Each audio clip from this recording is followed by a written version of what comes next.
Hey there and welcome to No Recipe Required. I'm Dave, and pork tenderloin is one of my absolute favorite things to cook. They're easy to do, they're lean, they're flavorful, they take on other flavors really well. And tonight I'm going to show you how to pan roast a pork tenderloin. Really simple to do, only takes about half an hour, and you can do it in no time at all. Let's go ahead and get started. Okay, so if you're going to cook a pork tenderloin, chances are when you buy it, it's going to come with this kind of flap of tendon called the silver skin. And you're going to want to remove that by just taking your knife and cut kind of right under it. You got to get in the meat a little bit. And then lift it, and then just saw the meat back and forth as you lift that silver skin off. And it'll come off pretty easily. This is not good. So you want to take that off. If there's any bits that you missed, there's a little bit right here. You just kind of do the same thing. You can go under it to get a little piece that you missed, and then just saw it right off. Once we do that, we're just going to season it with salt and pepper on all sides. You can use whatever spices, whatever rubs you want. I'm just doing a nice simple version, salt and pepper. So one of the other things you may want to do with your pork tenderloin is tie up one of the ends. You can see here I've got kind of a tapered flat end. This is like ½ inch thick. This is the thick end. If you cook it all at the same time, it's going to come out uneven. This will be well done. This will be more rare.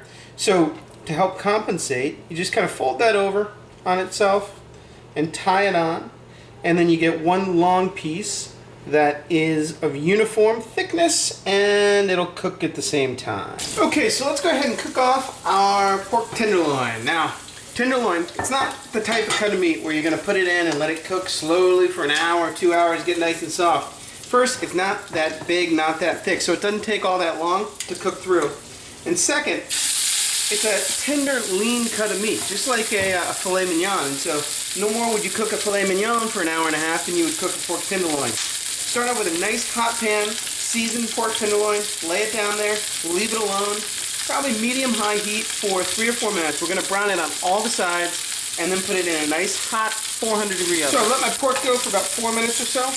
What I'm expecting to see, I got a little bit of sticking over here on the edges, but where the real heat is, no real sticking, because I've let it alone and just let it sear. I'm going to lift it up, swish the pan around, make sure I get nice coverage, and then rotate it fully around and sear the other side.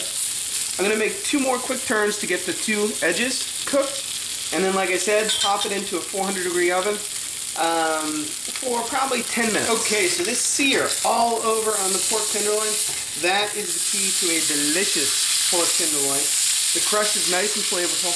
We're just going to kill the heat, and like I said, it's probably a 1/4 inch all the way around the pork that is cooked now. We're going to cook it all the way through to 140 degrees internal temperature. So I'm going to pop this into a, 400-degree oven. Nice high, hot heat. Okay, so when the internal temperature hits 140, this only took like 10 minutes.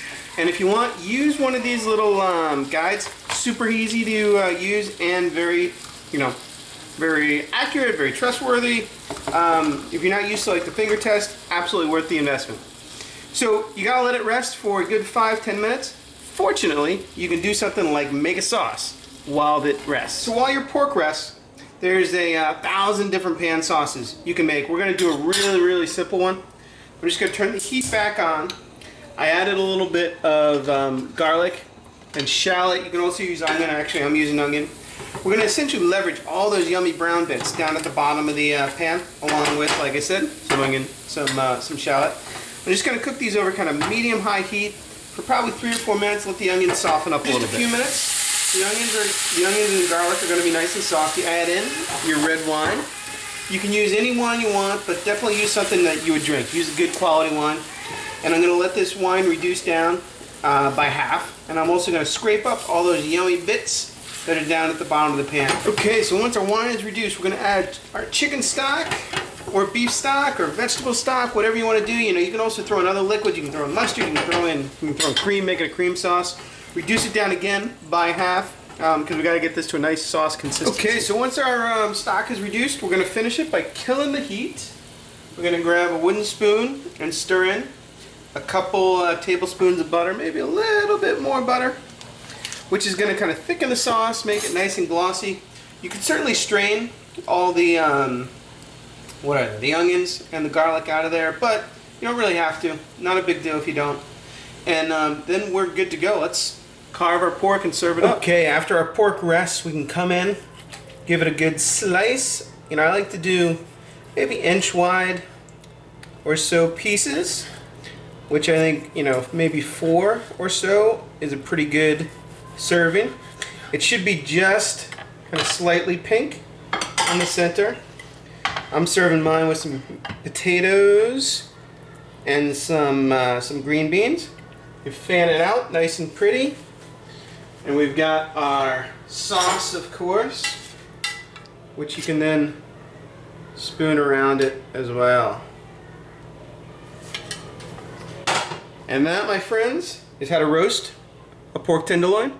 I'll see you next time at No Recipe Required.